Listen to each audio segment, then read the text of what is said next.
तो भगवान ने कहा देख रहे हैं खट्टा है कि मीठा, चेक भी तो कर लें। तो कहा अच्छा चेक करो। धीरे धीरे इसी चक्कर में भगवान ने तीसरा हाथ साफ कर दिया। बिल्कुल जरा सी मलाई कोने बची, बाकी सब हिस्सा साफ। अब शेष जो बची थी उसके चक्कर में पड़े। ओ भैया, तब तक खतरे की घंटी बज गई। खतरे घंटी समझ गए? बज गई खतरे घंटी, पायल बजने लगी, घुंघरू चमकने लगे। जीना वाले समझ गए कि मामला बिगड़ गया। तो जीना वाले क्या करने लगे? जीना वाले सोचने लगे भागो खैर नहीं है। तो जीना लाग टूटे, एक एक ग्वाल लगा कूदने। जरा देर में जीना टूट गया। ग्वाल बाल सब भगे, ग्वाल बाल सब भगे। जान के गोपियां आ गई। अब ग्वाल छोटी छोटी दीवार थी मकान की, उछल उछल करके कूद कूद करके निकल गए। अच्छा, मंचका थोड़ा मोटा ज्यादा था, उसके पेट ज्यादा निकल रहा है। तो जब कूदे तो का पेट दीवार में लड़ी जाए, जो पेड़ था वो दीवार में भिड़ जाए, तो ऊपर तक जाए फिर पीछे बैक खुल जाए। कई बार इसने ताकत लगाई लेकिन पार नहीं कर पाया। और तब तक गोपी घुस के आई घर में और देखा पूरी बटालियन मेरे घर में घुसी थी।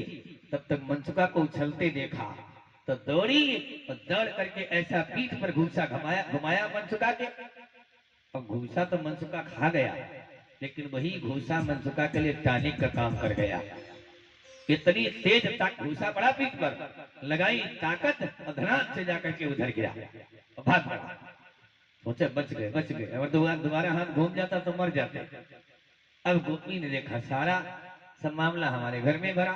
अब गोपी चिल्लाई कि आज कुछ नहीं रखा होगा, सारा माखन ग्वालों ने चट कर दिया। और जब गोपी बोली, जब गोपी की आवाज गई उनके कान तक, इनके आप साहब भाई मटके पर बैठे, जीना सब गया, आप साहब मटके पर बैठे। जब गोपी की आवाज आई तब चौंके, अरे तो गोपी आ गई। तो हाथ चाटते जाए और पैरों से जीना ढूंढ रहे, हाथ चाट रहे पैरों से जीना ढूंढ रहे। जीना नीचे देखा गायब। अब जीने गायब। आप साहब मटके पर चढ़े बैठे, छीका मजबूत था। अब सोचे करें तो क्या करें, अब तो अकेले फंस गए। तो पहले ढक्कन तो उठा ही चुके थे, सोचा क्या इसी मटके में घुस जाए, क्या करें। लेकिन मटके में ज्यादा भरा था, अब कुछ बचत नहीं समझ में आ रही। तो भगवान ने क्या किया, वही मटके का ढक्कन अपने सर पर रख लिया और मटके पर बैठ गए। खुद बैठे मटके पर, ढक्कन रखा खोपड़ी पर और देख रहे आराम से, देख रहे। आहा, गोपी आई, नजर उठा के देखा, अच्छा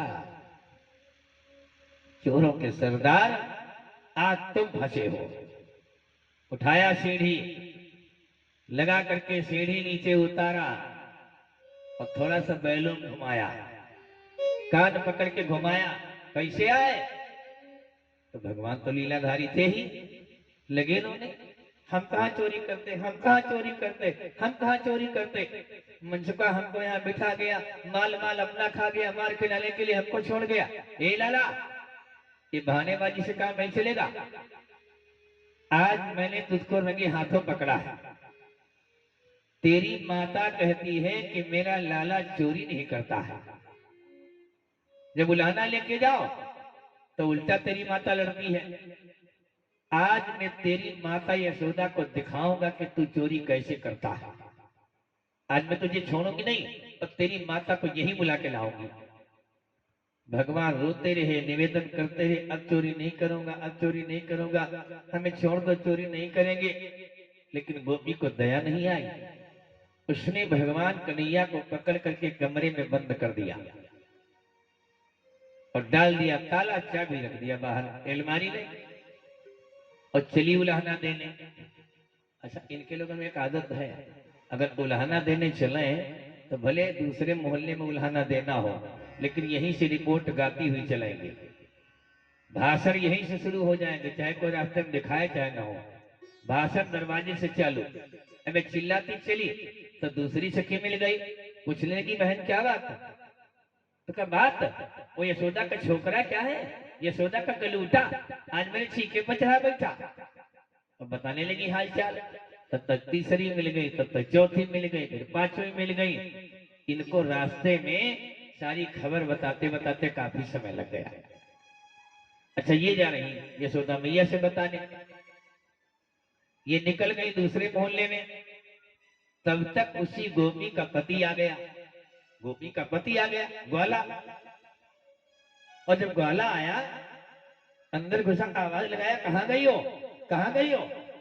और अंदर जब वो हुआ तब तो बोला, तो सोचने लगा पता नहीं कहाँ चली गई। बाहर के दरवाजे खुले पड़े और ऐसे चली गई। जब वो चिल्लाया तो कन्हैया जी तो कमरे के अंदर बंद थे ना, अब लगे ठुनकने, हम नहीं खाएंगे, हम नहीं खाएंगे माखन, हमारे घर में बहुत माखन होता है, हमें खोलो, हम माखन नहीं खाएंगे, हमें नहीं माखन खाना है। तो उसने जब आवाज सुनी, सोचा इसके अंदर कौन बोल रहा है। तो उसने कहा कौन है। तो भगवान बोले मैं कन्हैया हूँ, कन्हैया। का तो इसके अंदर कैसे आया। का तुम्हारी गोपी ने हमको इसके अंदर बंद कर दिया, हमको जबरदस्ती माखन खिला रही थी। मैं माखन नहीं खाता, क्योंकि मेरे घर में माखन क्या होता नहीं है, हमारे घर में बहुत माखन होता। ये जबरदस्ती गोपी हमको माखन खिलाती है, मार मार करके खिलाती है। और जब मैंने नहीं खाया तो कमरे में बंद कर दिया। ग्वाला चक्कर में पड़ गया है, हमको ये कभी हफ्ते में एक बार भी माखन नहीं देती है, तो कन्हैया को जबरदस्ती बंद करके माखन खिलाया जाता है, ये चतुराई। तो कन्हैया जी ने कहा तुमको माखन खाना है, अगर खाना है तो हमको खोलो, माखन तुम्हें खाने को मिलेगा। अच्छा, उसने अलमारी में देखा, चाबी का तो अड्डा था ना, उसने उठाया चाबी और ताला खोल दिया। तो कन्हैया जी बैठे अंदर। तो भगवान ने कहा आओ, तुमको अगर माखन खाना हो तो इसी जगह पर बैठो जहां पर मैं बैठा था। उसी गोपी का पति उसी जगह पर बैठ गया। भगवान ने कहा देखो व्यवस्था कर दे, ऐसे माखन नहीं मिलेगा। तो भगवान ने उस ग्वाला के हाथ दोनों पीछे बांध दिए, पीछे करके दोनों हाथ बांध दिए। अब कहा देखो तुम्हारी गोपी अगर जान जाएगी तो माखन नहीं देगी। तो एक कमरी उसके ऊपर से उठा दिया, ढक दिया कमरी से। और कन्हैया जी बाहर निकले, दरवाजा बंद किया, ताला लगाया, चाबी रख दिया अलमारी में। यह आरसीसी वो इंटरलॉकिंग, भागते भागते इस रास्ते से उस रास्ते से। अब क्या देखा, जल्दी जल्दी भागते भागते दूसरे मोहल्ले होकर के अपने मकान के पीछे वाले दरवाजे से घुस करके वो अपने कमरे में बैठे, आराम से बड़े भोले बने बैठे। अब कन्हैया जी आराम से बैठे, गोपी को उलाना लाते देर हो गई। अब भगवान पहले से घर में सुरक्षित। अब गोपी आई, बोलिए मैया, तुम कहती थी मेरा लाला चोरी नहीं करता है, आज मैंने तुम्हारे लाला को रंगे हाथों पकड़ा है। और जानती हो तुम्हारे लाला को मैं कमरे में बंद करके आई हूं, आज तो मानोगी कि नहीं मानोगी। कन्हैया जी तो भीतर बैठे थे। कन्हैया जी लगे ठुनकने, देखो मैया ये हमको चोरी लगा रही है, एक कहती मैं तुम्हारे लाला को बंद करके आई हूँ और मैं तो घर में बैठा हूँ। यशोदा मैया का पारा गर्म हो गया। यशोदा मैया सोचने लगी जितनी गोपियां मेरे लाला के पीछे पड़ी है, मेरा लाला इतनी चोरी करता, मेरा लाला घर में बैठा और ये कहता मैं बंद करके आई। यशोदा मैया ने उठाया लाठी, उठाया लाठी और कहा चल आज कन्हैया की खैर नहीं। यशोदा ने सोचा देखे इसने बंद किसको किया। ये कहती मैंने लाला को बंद किया और लाला तो मेरे घर में बैठा, इसने बंद किसको किया। यशोदा मैया ने उठाई लाठी, आगे आगे गोपी बड़ी ठसक में जा रही। आज कन्हैया के ऊपर मार पड़ेगी, आज कन्हैया के ऊपर मार पड़ेगी, है बड़ी खुश। आगे आगे गोपी, पीछे पीछे यशोदा मैया। पहुंच गई मैं घर में। उस गोपी ने अलमारी से चाबी उठाई, ताला खोला और जब दरवाजा खोला तो देखा आप साहब कमरी ओढ़े बैठे। कौन बैठे भैया, कन्हैया जी तो बैठे। वह गोपी का पति बैठा, माखन के चक्कर में बेचारा कमरी ओढ़े बैठा। गोपी ने कहा देखो मैया तुम्हारा लाला कितना चतुर है, हमको पहचान न जाए इसलिए कमरी ओढ़े बैठा है। यशोदा मैया ने उठाई लाठी और घुमाया दो चार पीठ के ऊपर, और खाओगे और खाओगे और खाओगे। चार छह लाठियां पड़ी और जब चार छह लाठियां पड़ी तो सोचने लगा माखन क्या इसी प्रकार मिलेगा क्या। कि माखन के मेले यही व्यवस्था मिलती है। तो उसने कमरी से मुंह खोला और कहा बस भैया रहने दो, खूब माखन खाने को मिला। और जब चेहरा खोला तो उसी गोपी का पति बैठा। यशोदा मैया ने घुमाया डंडा, उस गोपी के भड़ाक से मारा। बोला पागल कहीं की, तुझको अपने पति को इस प्रकार मार खिलाना था? अरे तुझको इतना पति से नफरत थी तो कमरे में बंद करके 2-4 घूंसे मार देती, लेकिन तूने हमारे हाथों से अपने पति को पिटवाया। 2-4 थप्पड़ मारे गोपी के और चली गई यशोदा मैया।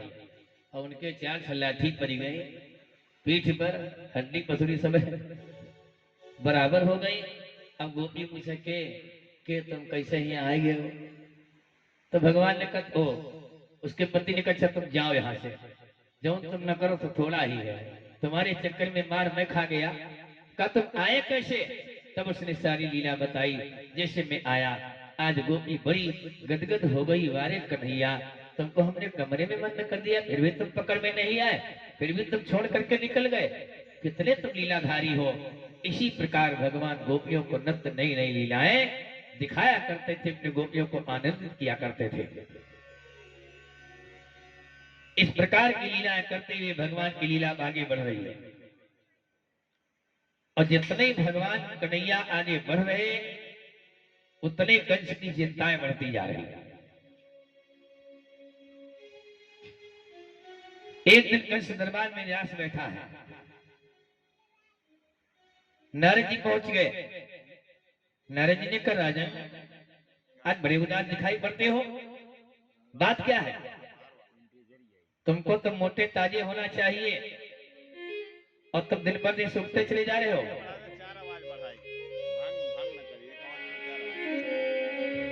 बोले राजन दिन दिन तेरी, बोले राजन दिन दिन तेरी, जो दशा बिगड़ती जाती है वो ये राजन दिन दिन तेरी, बोले राजन दिन दिन तेरी, जो दशा बिगड़ती जाती है। बोले राजन दिन दिन तेरी, दशा बिगड़ती जाती है। राजन दिन दिन तेरी, दशा बिगड़ती जाती है।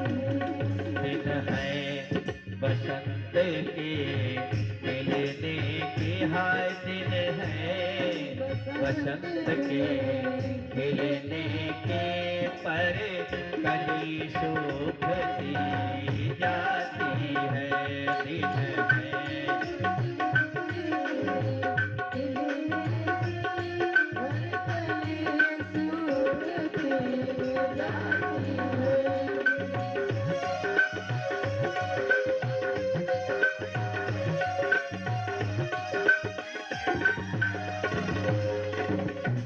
बोले राजन दिन दिन तेरी, क्यों दशा बिगड़ती जाती है। दिन है वसंत के खिलने के, पर कली सूखती जाती है। राजन आप दिन पर दिन सूखते क्यों चले जा रहे हैं? तो कंस ने कहा महाराज आप तो जानते हैं तीनों लोकों में देवता मेरे नाम से कांपते हैं, ऐसा कोई देवता नहीं जो मेरा नाम सुन करके न कांपता हो। लेकिन अगर मैं दुखी हूं तो केवल नंद के दोनों छोकरों ने हमको दुखी कर रखा है, एक का नाम कृष्ण और दूसरे का नाम बलराम। इन दोनों ने हमको इतना परेशान कर रखा है। नारद जी ने कहा नारायण नारायण उन बच्चों से डर गए, वो तो भी 7-7 वर्ष के हैं और 7 साल के बच्चों से डर गए, तुमने पता लगाया कितने वीर हैं? तो कंस ने कहा इसी बात पर तो रोना है, हमने आज तक जितने वीर भेजे कि जाओ तुम कृष्ण और बलराम की ताकत का पता लगा के आओ, जितने बलवान यहाँ से पता लगाने गए वो आज तक जिंदा